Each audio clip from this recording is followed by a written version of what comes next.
Rebel Author Podcast, where we talk about books, business, and occasionally bad words.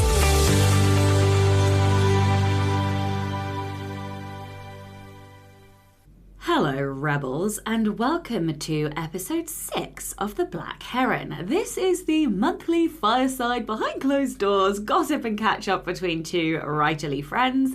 And this month, the book that we are going to be reading in January is Everything Connects.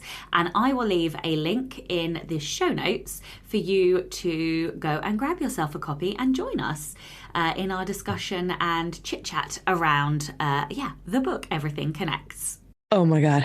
Hello, Sasha Black. Well, Sasha Black today. I don't know. Where because I have now told the world my pen name, which I don't think I was going to do last time. Yeah, I know. I'm still like a month behind on the podcast too, where you were not sharing this. What made you change your mind? Oh my God, coaching. Ellie is a fucking literal goddess. So we've been working for months and months and months towards a bit of an epiphany. And I can say this now, but I've spent a lot of my life feeling a bit unloved and not loving myself.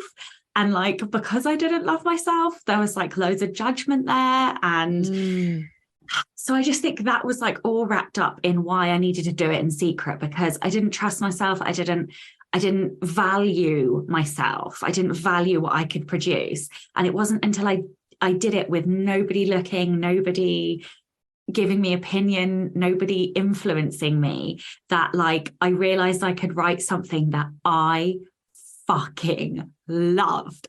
And the minute that I did that, I was oh.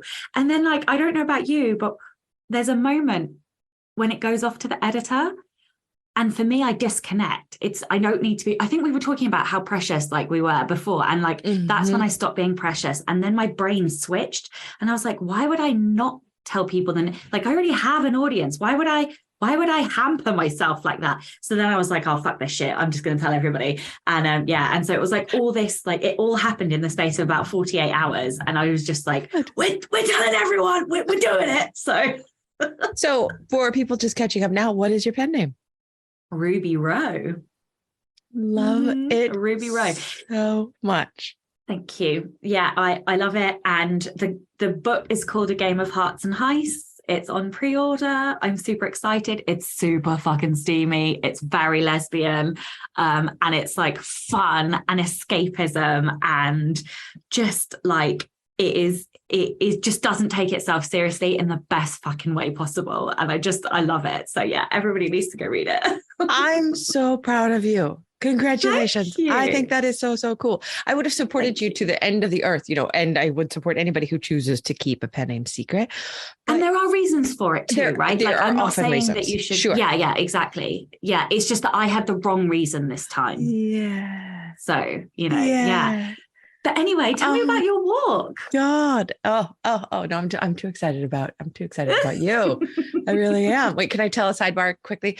I back in 2011 or so, I wanted to jump into the gold rush, which, wasn't a gold rush any more than it is now.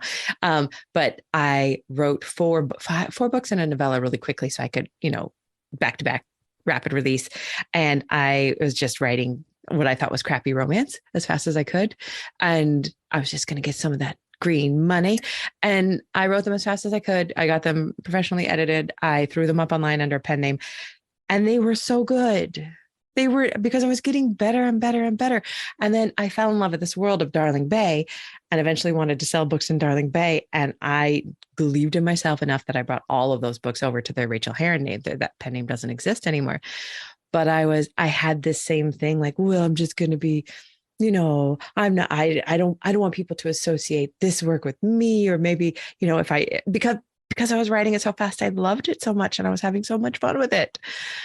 That's the thing. Don't get me wrong. There are The Scent of Death, for example, is a book that I want to be beautiful. I want it to be beautiful. It's a heart-wrenching, beautiful story of love and loss and grief and like just complex families, and like I love it because of that.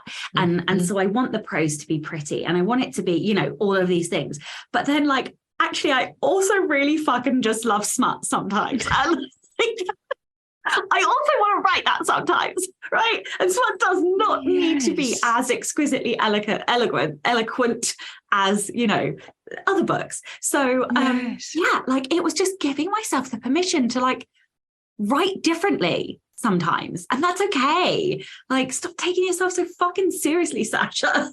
Like, so yeah, I'm like, so thrilled about this. What a surprise too that you just hit me over the head that you shared that. That's so cool. Sorry, you have no idea how hard it's been to be like not like Marco Polo. You'd be like, like, or like the bus you were away. Finding these things out. That's amazing. That's amazing. Oh my God. Okay. And answer to your question, the walk was fantastic. It was so much hiking, and it was glorious, and it was beautiful, and it was really hard. And, but it was awesome. We trained, we did great. And it was just one of those, the thing I really loved. One of the best parts of it was it just like getting to the exhaustion level and then deciding to go further. And then deciding to go a little farther and getting a little farther, and then just being fine where you thought you were going to die. And we were in no danger of dying. Like we would have stopped at sensible points if one of us had broken an ankle, etc. But we didn't. And we just kept moving. And it's the Abel Tasman is this land of like tropical golden sand, white sand beaches with the azure water. We stopped at this little cove and ate an apple. And because we sat on this log on this deserted beach, it's all deserted on this deserted beach. Because we sat on the log, we were like, what's that splashing? Oh, it was a pod of dolphins passing. Fuck off. Oh my God. Oh my leaping God. And gambling. And then they were gone, and we never would have seen them and we could see the sea all the time, but we just, you know, we're always looking down at it, and we were not on the beach where the dolphins were, like just right there. Oh my goodness me. That is incredible. It was wonderful. And then we glamped a bit, and then we stayed in some nice hotels and caught boats when we needed to make connections to the next site. And it was awesome. And did you like do loads of reflection and thinking and intellection time? And because I think before you left, you were talking about how you wanted to like think about like what you were going to do next year. And my cat is now deciding to leave the vicinity. Sorry. Hello, cat. So did you, because I think cat. You were talking about like the potential for that for next year. And it's so funny that you wait. What was the potential that you're thinking of? Because I think you were thinking about where you were going to put your focus, because you were going in a new direction, right? So, And the answer to that question is no. I did not. My brain just went on holiday too. It was just on vacation. I was tramping along either in front of or behind Lala, and we talked a lot. And this whole time we've been training, like we've been together and talking. We had one very long day where we were training where for a couple of hours, we split our AirPods and listened to the same podcast. So we were, on the same trail, listening to the same thing, kind of laughing at the same things. But otherwise, we've just spent all this time talking, and it just went on like that. I was super happy just to put my feet on the path, walk forward, and release my brain from worrying about anything except not tripping on the tree root.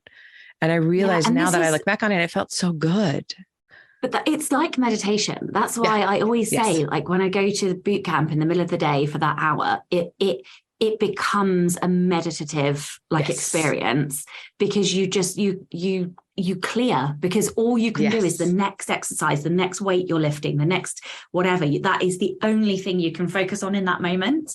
And so, I would say 80% of the trail, 100% of the trail is pretty well maintained, but 80% of the trail is off kilter. Like you're either going a little bit up or a little bit down, or you're leaping over a tree root or rocks. And we're carrying our poles. So as very ADHD person, my feet are walking, and also my hands have something to do. I'm gripping the poles and I'm using them as antennae almost. Like I can feel there, and I can trust that pocket of squishy ground. It was just so beautiful and meditative, like you said. And you would think that I would have been thinking these things because, as you know, we bought a house. The sale came through the day before we left on our hike, and we will be moving in 1 month, we will own a house. So Could we already had more happen in a month. I literally don't think more could have happened between us. What the fuck? So now I'm like literally trying to find movers before New Zealand shuts down today until the middle of January. Yeah, exactly. So, and I'm, it's going to start boxing things up and moving. But even while we were walking, I wasn't thinking about that. Sometimes we talk about, paint color choices for whatever room, but it just was so smooth. And now I am back, and now I am thinking about goals. I like that you and I kind of share this. I don't think it's that common, this, or maybe it is, and I don't know, but this passion for planning, this absolute, like I could replan my whole life every single day. And that's why I journal. Yeah. And then ignore it. And then I don't care. I don't give a crap. I will make quarterly goals.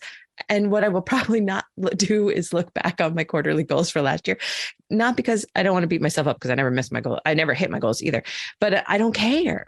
I don't care that they shifted and I hit different goals, and you do the same thing, right? Yeah, very similar. Like I have a plan, and I write a plan. Let's put it that way. I write the plan, and then I just go off and do whatever I'm going to do. And I do, like, the one thing that I do consistently is at the end of March is the end of my tax year. So I always do a lessons learned from like that year. And I try to share as much information as possible, and like financial information as well. I mean, I'm not as open as you are, but I will say, like X% or this percent. Like, so for example, this year, I think I'm going to earn less than I earned last year. But the reason for that is because I've invested time in things like writing more fiction books, which is going to set me up for the future. So that was like a tactical decision that I took in order to get my business where I want it to be, which is giving me more time to write fiction. I don't care where the money comes from. Like, I think it's going to have to come from my nonfiction, which is fine, and courses and stuff like that. That's fine. But I want to be able to buy myself more time to write fiction, and ideally, obviously, earn more ultimately from fiction. But it doesn't matter right now. I just want the time. That's what I'm trying to buy myself. So I do that annually. And then the other thing that I try and do is like write it on my board somewhere, like what I've done, because I'm really shit at celebrating things. So like, my podcast has hit a certain number of downloads or whatever. And I just like, oh, okay, cool. What's the next goal? Like, what's next? Rather than stopping to like celebrate. So I do try and keep a list of like achievements or whatever. But then I'm just, I don't know. That's hard. That made me just have a good idea. I got one of those 2023 wall planners, which I just put up on my, and you could see the whole year at a glance. Do you have one of those? I think I've seen that. Yeah, exactly. And then, but this one is for 2020. I think yours is movable, right? Any year? This is 2022 and this is 2023 down here. Oh, perfect. Okay. So what I'm going to do is plan out in dry erase what I want to do. But then in Sharpie every month, I'm going to erase the plan and draw in the accomplishments. Right in the accomplishments. I love it. Good. I love it. And then I just stick it in the closet and pull it out. I watch those kind of things elsewhere too, in journals and in my Notion board. But I would have to have two calendars to do that, because the reason this calendar is so small is because I cut it, because I don't like seeing what's come before. I only like seeing what's coming up. Yes. So I would have to have a second one and do that. But I really like that idea, because I love that idea. Cut it. That is so smart. I might take that too and do the two things. So it was like, $4 at the paper store. Yeah. Because otherwise you have a great big fuck off calendar taking up loads of space on your wall that like doesn't need to take up space. I don't give a shit what happened in January this year. I want to know what's happening next fucking January, Exactly. And even though I don't mind missing goals at all, I don't need to be reminded of it daily. And exactly. So therefore I would like stop reading it at all.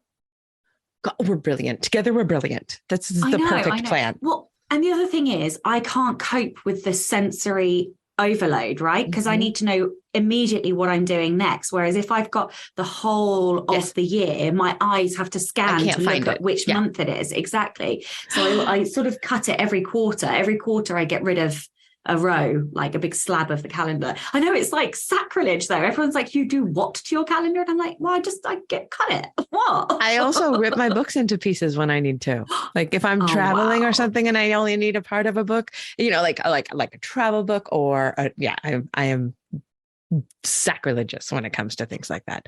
I mean, Chloe will just it and I'm that does give me a bit of the heebie-jeebies, but never mind. All right, so did maybe you write goals? I only just a little bit. I'm still stuck in this, mired middle land of Seven Miracles was taken out to Dutton, who I owed the right of first refusal to. They had the right of first refusal on any of the fiction, and they refused, which was what I wanted. But they do more bespoke, like literary stuff. And this is paranormal women's fiction romance, queer. So they turned it down, which is what I wanted, because then in January, when things open up again, my agent will take it out to the different editors and we'll see what happens. Otherwise, I'll self-publish it. And still waiting to hear from her on the memoir thing. And I am still editing the big evergreen course, which has been so fun. And it's going to be a really great course. It's the, I can't remember if I told you about this or not, but it's the preparing to publish, like looking at traditional and self-publishing. Yeah. And then, I've got my next projects lined up, but then I keep thinking of books, and maybe that should be a goal. Is like, right. But here's my other thing is that I have a lot of quote unquote product in terms of essays and essay collections I can put together and that I've been playing with to self-publish. So I'm thinking about seeing if I can do some kind of creative inspiration series with, 50,000 words each or whatever, but that would be easily pulled togetherable. I feel like I haven't produced anything, put anything out in, a year now. And I'd like to put out some books because everything has been backburnered, and I could put those together and collect them. And I don't know. What do you think about that? Well, on my list is be a better publisher. Yeah. Right. And so that means two things. Well, I know it means lots of things, but so like on my list is to create a promotions schedule and to actually promote 52 weeks for 52 different promotions. I think I've heard a few different people say this, and somebody mentioned it at 20 books. So this is not my idea. I cannot take credit for this. I can't remember who said it, but somebody said it at 20 books. They do 52 promotions a year. And, but so that doesn't necessarily mean always having something on sale, but it could mean talking about one of my books or my products or, something like that. So I've actually got like a spreadsheet that and I need to create the strategy and then hand it off so that it's not then my responsibility to deliver it. Otherwise I'm going to go mad. But included in that is back end tasks. So things like I don't have all of my books in all of the formats. That's silly. I should have my books in all formats. That's being a better publisher. And being a better publisher in terms of capitalizing on the products that you've got or the assets that you've got. So I have presented, I don't even know how many times this year. I have got so many slide decks that I could just take a week out, record the fucking slide decks or tweak them to make them, it wouldn't take an awful lot of work to tweak my slide decks. That would be 10 different courses, mini classes, even if you want to call them. Why am I not capitalizing on? I know why I'm not capitalizing on it because I don't have enough fucking time to do everything, but be a better publisher, right? Because we are creatives. We create all of this stuff and we don't it just sits there. And so I completely, I feel like it's the same goal, just angled slightly differently. Yeah. And I'm thinking about it in terms of, Denise Duffield Thomas, who, I love her. She wrote Chill and Prosper. But I'm thinking about it in her words, which are share. I think it's share and offer. share and offer, because the thing is, I think you fall into this too, is we share. And we never simply say, like she does. I love listening to her short podcast because she always does it. At the end, she always says, and you can find out more about this at blah, blah, blah, blah, where you're going to learn blah, blah, blah. She remembers to just offer it. If people are there, they're going to want to know about it. So, I'll tell you about my learning goal for this year. But I want to hear it. But all my other goals are kind of nebulous still at this point as I'm playing with them. Yours sound more concrete, like you've actually written them down. Please share. I wrote my goals down. Yay. Okay, so I split them into business, learner, and life. So they're in 3 sections. Yes. I'm going to do the shortest one first because it's the easiest one, which is life. So, and these are not in any particular order. So one of them is to spend less time with my phone. Yes. I've never set that as a goal. I've never set it as a goal, but I feel like that would influence a lot of the other things that I want to do. So yeah, that's one.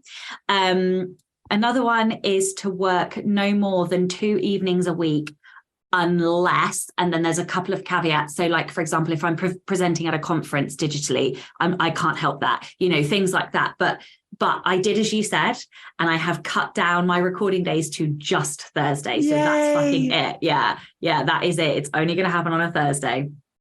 Unless, unless we, something like this, but broadly speaking, 2 evenings a week. And then 2 wrapped up together, which is continue going to boot camp 5 times a week, and then to fit into or shrink out of all of my goal jeans. So I'm already 15 pounds down, which is great. And I don't have a weight goal because that gets very obsessive and unhealthy for me. But I would like to fit into these clothes or shrink out of them. And then the last one is to either go to or at least have the trip booked. But Venice is way high on my bucket list. And I know you've been multiple times, so I'm definitely going to pick your brains off air about that. Because it's way high on my list to go to. I have the best place for you to stay. I'm going to send it to you. Oh my fucking God. You're going to love it. You're going to love it. Oh, that's beautiful. Yeah. Okay. So that's life. Great. What is business? Okay, so business is to do the goal I set off air, earn more money this year, which obviously comes into that I mentioned, being a better publisher and stuff, establishing a viable fiction, let's just say pen name or establishing viable fiction is the goal. And then I have, I mentioned the promotion schedule. And then the last 2 is just numbers, really. So with fiction, I would say 3 books or 4, depending on the goal I can't talk about out loud. 1 nonfiction or 2, 1 course or 2, 1 audiobook or 2. Audiobook is probably going to end up looking like it's 2 because I've got one that's with the Master app, but it's not going to be published till next year. So that will probably end up being 2 because I will do another one. And then the last one is to continue streamlining my drafting, editing, outlining process. So at the moment, the last time I wrote and edited a book, it was 33 working days. I want to get it under 30 for the next one. And then I want to get it under 28 and then ideally under 24, but for now. And that's full production, right? That's including drafting and editing? No. So the last book I drafted and edited in 33 working days. Holy crap. That's amazing. Yeah. That's didn't. Great. And that counting it in that way is great.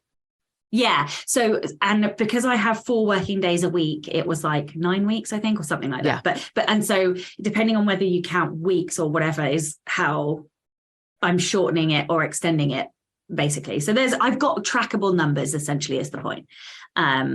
It's so fun. In that weird overlap that we continually seem to have, that's about exactly the time it took me to write and edit 7 Miracles.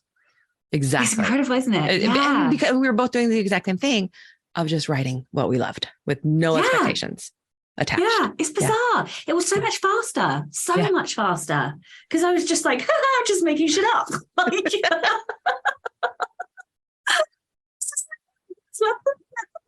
again. You know, where can they shag now? I can't wait to read this. Oh my God, I cannot wait. I'm like, I'm having a hot flash. Woo! Oh my goodness me. Okay, so on the learner, then I can just whip through these. So continue coaching. I want to have 1 or 2 coaching sessions from an audiobook narrator on fiction narration. That's just for funsies, just because I want to geek out with my learner. Learn to bake scones. I'm doing it. I'm making it happen. I literally have put it on my goals list. Yes. Read more books than I read this year. So I've currently read 102. Wow. I think I will read 104 by the end of the year, but last year I read 120. So my competition is pissed this year. I set a goal for 100 this year, and I think I'm only going to hit about 80. But it's like 30 more than last year, but I'm mad because I didn't hit 100. And these are fucking arbitrary numbers as well. Like, exactly. This is where you're like, competition, get back in your fucking box. Like, chill the fuck out, love. And I'm like, no, you must win all the goals.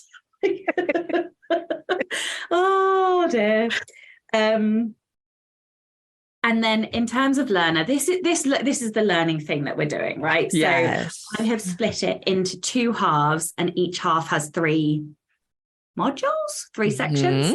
So the first one is mindset. Oh wait, money, you know what? craft. Before you get into that, can we explain for people who might just be joining us what this little project is that we're doing? So Becca Syme wrote a post. It was maybe a Patreon post. I can't remember. Yeah, I can't remember I don't think it was a quick cast. Anyway, I don't know.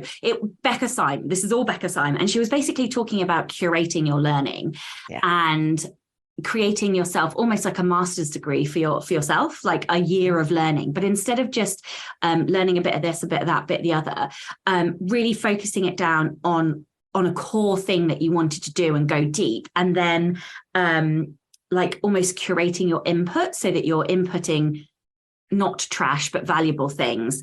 And so, yeah, I think that is. And you came up with a brilliant idea of like reading, researching, and then coming up with the book of do, yes, where we actually write down action steps that then we schedule, implement. Exactly. Yeah. Exactly. Okay. So now tell us about your learner project. So I think my degree is split into 2. It's split into 2 halves. So we've got mindset, money, and craft. And then on the other side, we've got business, marketing, and advertising. Okay. And I haven't quite like come up with a title. Like it's world domination is essentially what this degree is, right? That's what I'm working towards. So yeah. And that's kind of how I'm splitting it. So I want to make sure that everything that I do will fit into one of those. Yeah. Beautiful. I love it. Yeah. Okay. Well, mine is, since I haven't done the beautiful breakout into goals that you have done, which I'm going to do, and then I'll forget all about. But I will tell you about my learning project, which just this morning, I am just calling it the Connection Project. And that's what it is. But I have a sentence that I have spent about 47 seconds thinking about. So I'm sure it will iterate it and make it really good. But the mission objective right now is in 2023, I want to learn to connect with and convert casual readers into super fans by helping them transform their lives in both big and small, meaningful ways. I will use my newsletters and savvy social media to increase engagement, retention, and book sales. So, and that is sexy. It's gone, right? Yeah. It's like, I feel like we just had a dirty conversation. Yeah. That's my cigarette. Yeah, exactly. Okay. So, and then what this is about really is remembering that. So I have 2 separate, and you do too. I have 2 separate audiences. I have the audiences who connect with me, either my fiction or my nonfiction, the memoir stuff, because they love my voice. And then I have the audience of writers who connect with me because I help them learn. And in both places, I can help people transform. And people who love Rachel, once they get to know Rachel, they want to hang out with Rachel. They're going to be on my mailing list forever. I don't normally step on people's toes or punch them in the nose. They stick around. But who I would really like to gain are more people who want to hear my specific voice. So I want to really concentrate on newsletter, not even list building. Yes, sure. But newsletter, incredible retention and engagement. And also I want to take a real serious and thoughtful look at my social media use. I pretty much broke up with my phone in February when I went on this long writer's retreat. And so I've had a year of very little social media except for TikTok, which can be problematic. But so I love that is on your list to think about that. But something, I think it was on a Joanna Penn episode where she was talking with Dory, can't remember the last name, who wrote The Long Game. And they were saying like, well, when you're looking at yourself in your 5-year plan, what are you doing today that will help you get to where who you want to be in 5 years? And, I thought, will putting all this energy into converting people on TikTok really pay off for me? I don't want to do that. It's not like my goal is to be a TikTok guru in 5 years. So I'm thinking about that. But what I do love is posting a picture every once in a while and talking about it and doing a mini little memoir piece. So like playing around with short form writing again, which I've done on other platforms with good success, but in the newsletter, on Instagram, push it to Facebook, which I hate, but those kind of thoughtful ways to connect with people who want to read my voice. It is such a fast-paced society right now, and you have to opt in to reading me. But if people opt in, if people take a second, I want them to keep coming. So the process for doing this connection project, I will read books about this. I will annotate them. I will capture the action points, and then I will do them. Number 2, I'm going to ask current readers what they want help with. And then number 3, I'm going to learn how to best deliver this to them. And number 4 is quantify and track engagement. I've been tracking it on and off for years and years. So I should be able to look at like the last, 15 years of growth and see at what pace I grow and see if I can up that a little bit. Have you got connectedness in your top 10? Oh yeah, I do. Oh yeah. Okay. I was like, this is like the most connectedness thing I've heard in like forever. I just found a book called Everything Connects. And I put it on my book list by Faisal Hoque, and it's got like incredible reviews. And apparently what he's talking about is taking a very mindful approach to connection. So sign me up. That's on my book list. And then why don't we read that in January? I want to read that. I'll read that. Oh, you want to? Yes, let's do it. That sounds amazing. Okay, anything perfect. That helps me be more me, I'm like down for right now. Yes. Okay. Because I think, I did not write it down and I can't remember the name already, but tell me after. It is Everything Connects, and I will send it to you perfectly. Okay, perfect. And then the only thing else I will share about this is, because you will laugh, I decided to make a very Becca Syme kind of decision tree, because both you and I have high learner, and I'm so constantly grabbed by the shiny new object, which is always a book that I'm going to read because I want to learn everything. And so here's my decision tree. I thought it would be long. My first question is, does this book apply directly to connecting with readers or helping others transform? And then I was like, oh, I think that's the decision tree. I think I'm done. If it's not. So it's a decision. It's not a tree. There's no, it's only a trunk, no branches.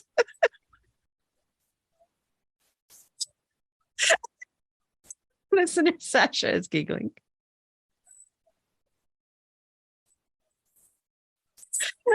That's why it's gone silent. Oh, I'm sorry. I'm like blowing my mic, I'm sure. I was expecting like a 4 or 5 point decision tree. Oh, that's amazing. Literally one. Yeah. So yeah, that was it. And I'm ready to share book suggestions if you're ready to. We're going to do that on here. Do you have?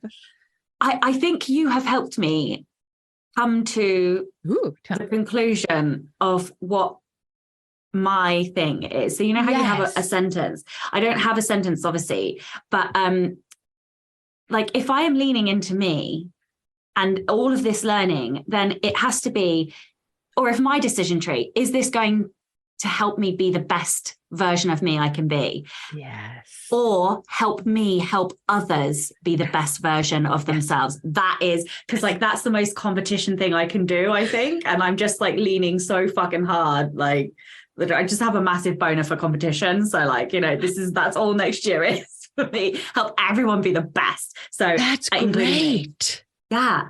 Yeah. That encapsulates. See, you just got a decision. Yeah. I got a decision tree too. Decision tree of one branch. That is all. Good, because number 1 is my favorite number. Is number 1 really your favorite number? Well, that's how I get to be number 1, right? Obviously. Just like your number 1 competition. No, you're kidding. That's brilliant. I love it. I love it. I love it. Laughter. Okay. Whew. Okay. So that's all I have for that. Yeah. And I have some books. You want me to just throw some books at you that I'm thinking about reading? Yeah, I have 6. Oh, I have 7. Great. Oh, okay. And I then, wonder if we have any overlap. I doubt it. Oh, good. And then we have to talk about Happy Money because right. My God. Yeah. Okay. So my book list, What's in It for Them by Joe Polish. And that looked awesome. And then Playing Big by Tara Moore. I've read that. I loved it. Did you? Everyone seems to love it. Okay, great. Yeah. Company of One by Paul Jarvis. That's on my list to read. Not on this list here, but that is. So this, for listeners, you can't see, but I'm pointing to a little corner of my bookcase. And this is like my learner books. That's in there to read. Perfect. You know that Tiffany Yates Martin, our shared BFF, she has a little shelf of books that she keeps really near her. And like 4 out of the 5 of them were my top nonfiction, like business books. And then I was like, what is the 5th one? And she said, the Company of One by Paul Jarvis. And I just, while we were talking last week, I just scrolled over and one-clicked it because I know that if it is. I think I heard him on Joe's podcast. Years ago. I can't remember. Sense, I feel like that's where I heard him. Yeah. It sounded very, very, whatever that word is. I'm having a problem with words this morning. So you're going to bed soon and I just woke up.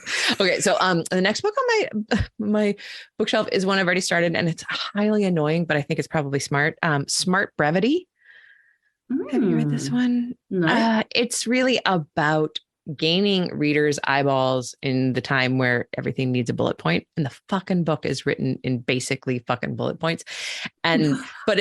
But it's written by people who really know what they're talking about and who have done some big things on the internet, gathering and keeping attention.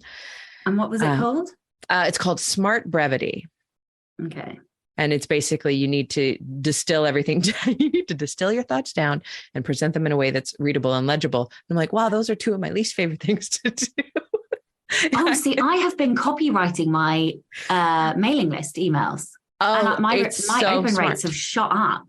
Because mine have always been like, I'll tell you a story of 9 very long paragraphs.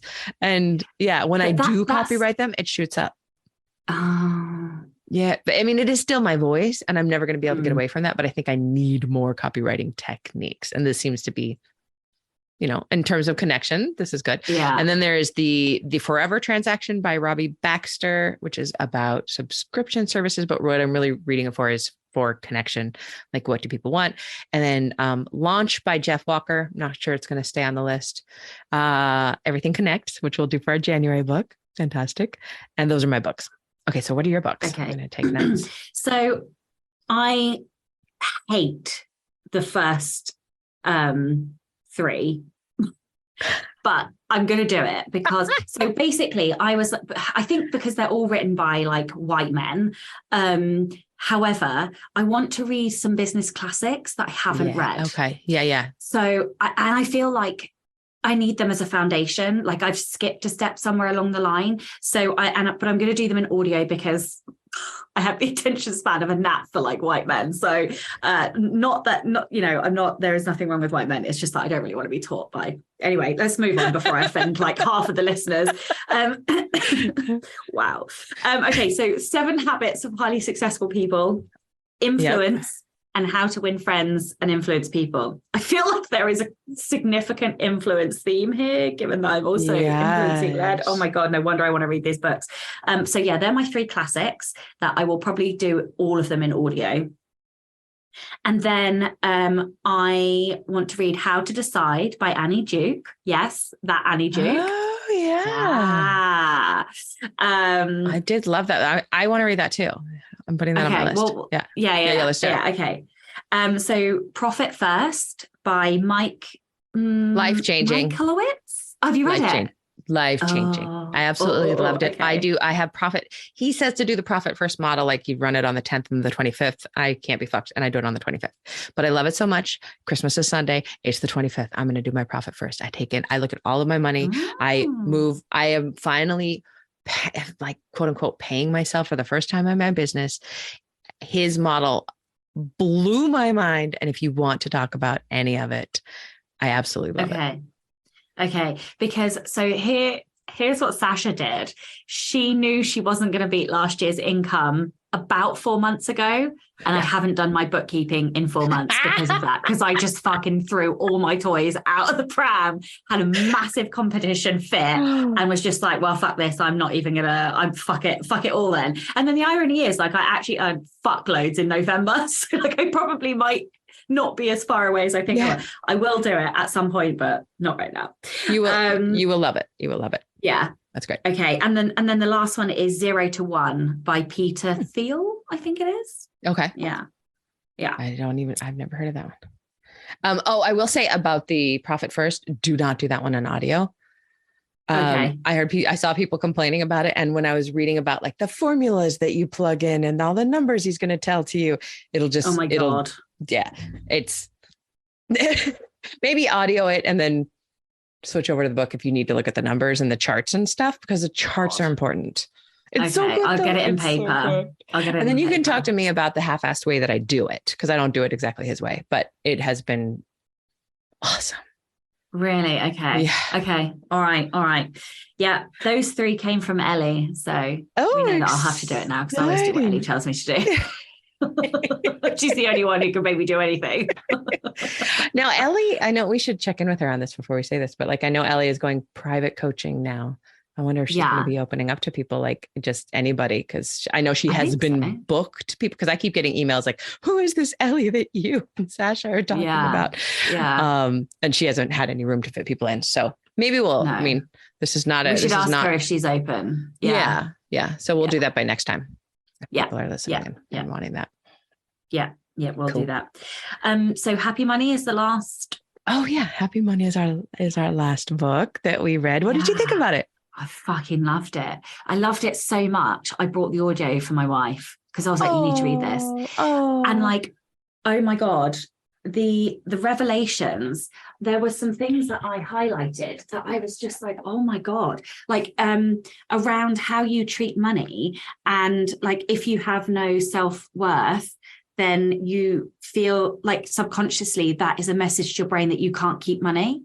Yes. Or that you should spend it. And that's what I used to be like. Mm-hmm. Like, and for the first time this year, I've had like real savings. Like I've been able to save, and it has run almost like directly proportionate to this journey that I have gone on with Ellie, to realize that I am fucking awesome and I should love myself.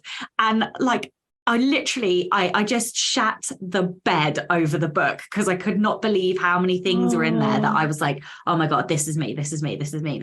Like, unbelievable. Yeah, I loved it. I've now lost it on my Kindle, but oh no, that's why. Yeah. So I just thought it was incredible. And I'm so glad we read it. I'm so glad. I loved it. I feel like I had read something quite similar to it a long time ago, and it had changed, and I can't remember what it was, but it was about this appreciation of money and this gratitude for money, especially.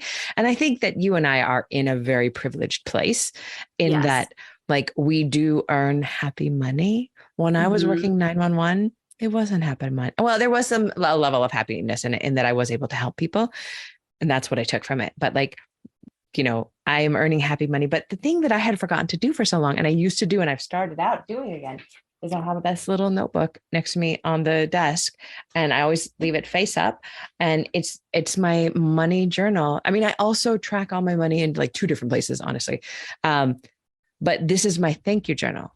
And when I got a $39 monthly payment from Mary, because she's part of Rachel Says Right, I think about Mary and I say thank you in my head. Thank you to her. And another thing that was kind of huge in this, because I forget to be appreciative of all of the money and the people who give this money to us, but also being appreciative of the money that I spend. How cool is that? I made this enormous down payment, or not down payment, but like trust money payment on the house, and like almost hyperventilated as we pushed the button to send the money to the realtor. And then I thought to myself, oh my gosh, I have to thank the money for leaving me, for going out, for providing this to us. And exactly. Money, and it's woo-woo. It's so woo-woo, but money flows so much more easily. And yes. Yeah.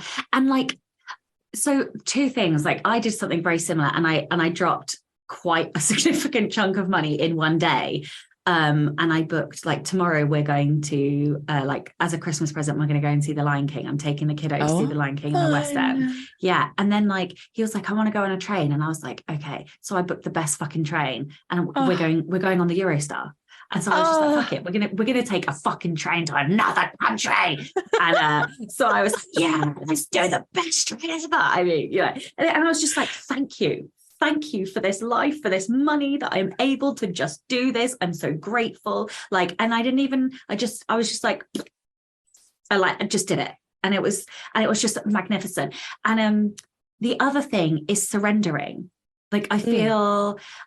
And like, this is hard because I'm a bit of a control freak, but like, I feel like every time I surrender to the universe, and I'm just like, I'm going to do this, and the money's going to come, and the money will arrive, and I will do it.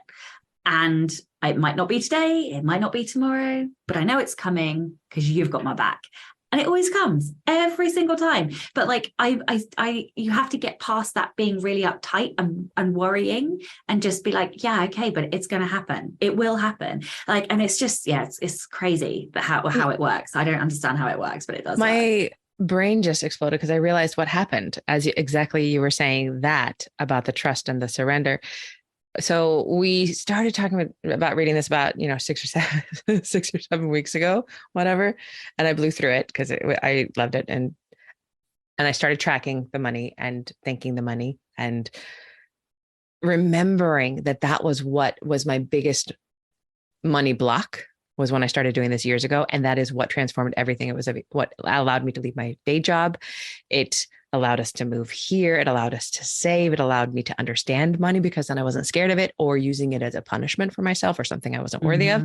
And I was remembering all that when I was doing this, and these money ideas were coming to me, and I'm playing with them, and I start making the course. And then we, out of the blue, I don't know if I told you this part, but we just decided, why don't we just see what a mortgage is like in New Zealand, because we've heard it's just impossible. Right. And so we called this mortgage broker. Nobody has your back here. Like in the States anyway, there are realtors, and a realtor will sell the house, and you engage a realtor who then helps you buy a house. Here, there are only realtors who sell the houses. You have to do everything else yourself when you buy it. You do the due diligence. You hire a solicitor to go over the contract. There's no real prices.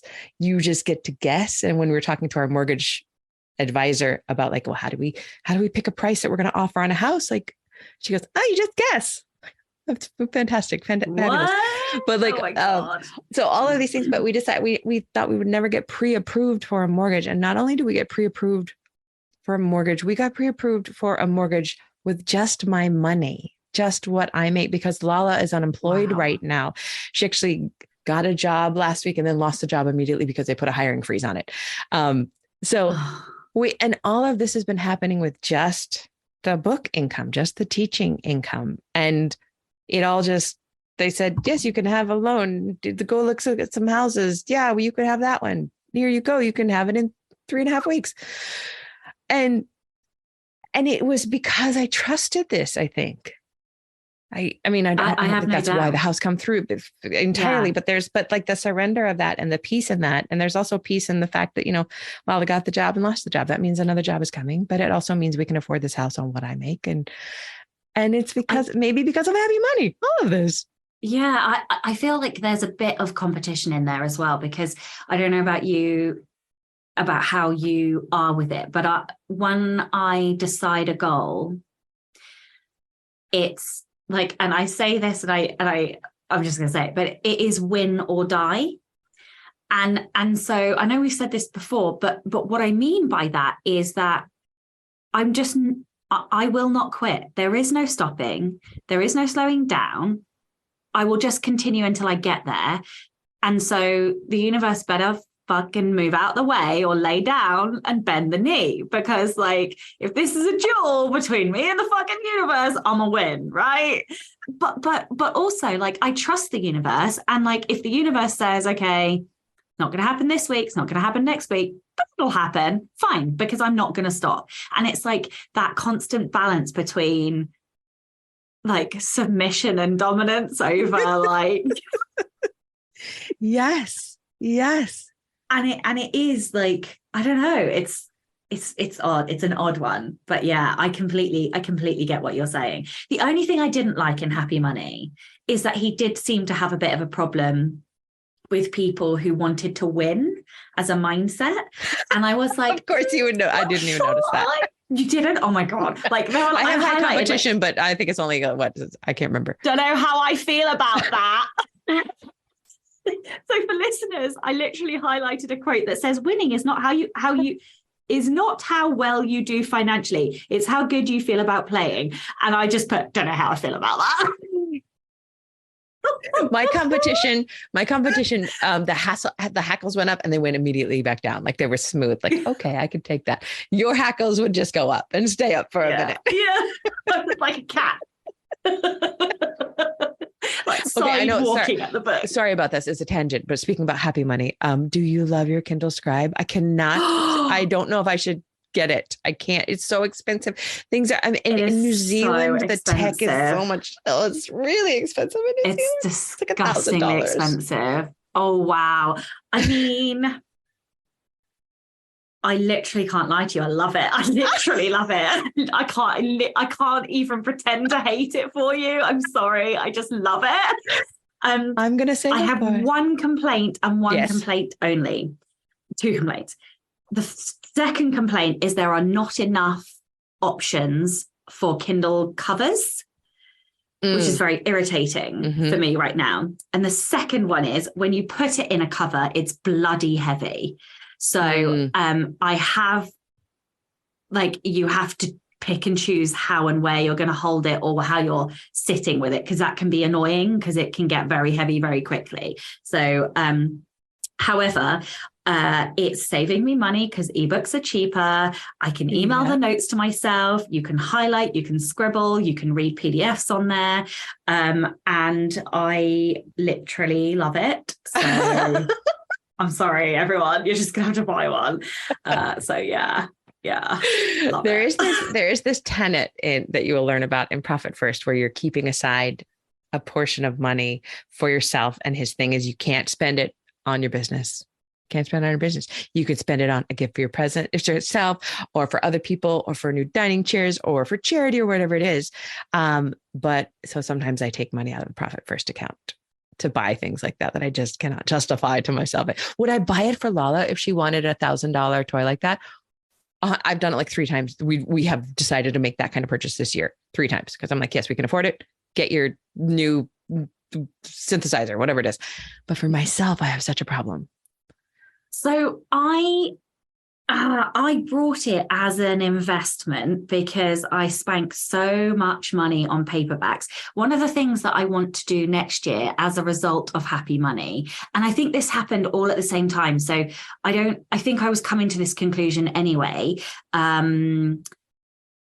which is one of the reasons that I pre-ordered this, but I want to spend more consciously. So, and I've been trying to do that this year, be less frivolous, but actually spend money on the things that I really appreciate and can be grateful for. So like, instead of just buying a fucking Starbucks every day, I'll buy one once a week because then I really enjoy the Starbucks.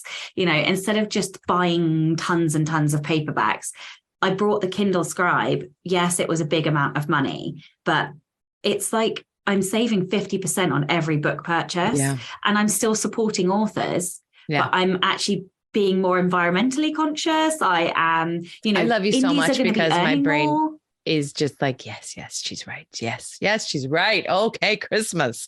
Here we come. Right? Yeah, exactly. And like, you know, and also it's less annoying for Chloe in bed because it's backlit. So I can dim the light and I'm not having the lamp on to read. So it's better for my wife too. That's how I justify it. These are such great justifications. I love them.